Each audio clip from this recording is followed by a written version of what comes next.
Central Avenue, and it's going to be slow until you get over towards Vineyard Avenue. If you hop off the 10, you can take 8th Street eastbound and then get back on the San Bernardino Freeway at Vineyard. Let's check in with Scott Curtis, taking a look at some hefty delays on the 605. Yeah, it's really bad. I would avoid it, actually. Use road speed west of the freeway if you can. North 605 up around Peck Road. Caltrans was running some brakes up there to do something, maybe filling potholes. The North 605 heavy all the way back toward the 105. Earlier problems southbound around Telegraph Clear, but some minor slowing approaching the 5. And we have some road work happening on 57 southbound just before the 60 interchange, backing up traffic to about Temple Avenue. And do remember that the president will be in town starting this afternoon, scheduled at 2 o'clock. They've already done a hard closure of Hillgard between LeConte and Weyburn over on the west side. That went into effect this morning at 8, will be in effect until tomorrow evening at 6 p.m. And the streets throughout Santa Monica on the west side will be heavily affected starting just after the early afternoon.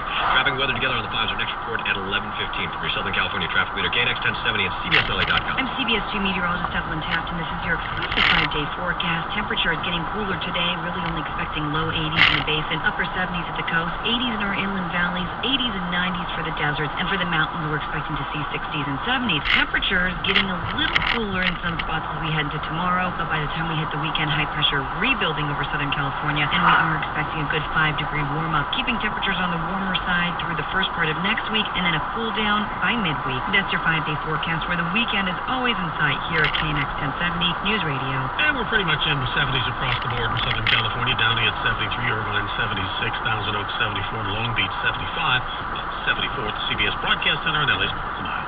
KNX News Time, 11:07. As you heard Tom Trans say, the president is on his way to L.A. The president has a couple of fundraisers scheduled on this trip, including one at the home of actress Gwyneth Paltrow, and he has a town hall meeting, too, here in Santa Monica, focusing on the millennials. One jogger says she loves to see the president come to town, traffic jams or not. I don't mind it. I'm willing to sacrifice, I think, for the greater good. Others think the president should give more thought to the traffic fallout. He's a pain in the butt, man. He needs to come here when there's not like business work days, like on the weekends, so traffic can flow normally. Or he needs to take like a private car and see what traffic's really like. In Santa Monica, John Baird, KNX 1070 News Radio. During his visit to Southern California today, President Obama will hold a town hall forum at the Cross Campus Business Collaborative in Santa Monica. CEO Ronan Chomsky tells KNX he expects the president to talk about creating more economic opportunities for young millennials. And he says young people involved in business appreciate many things the president's done. Providing health care for some of these young folks who don't have it through their companies, I think that's important. There's certainly some reform in terms of student loans and education finance that I think are critical. The Cross Campus Town Hall is scheduled to start just after 3.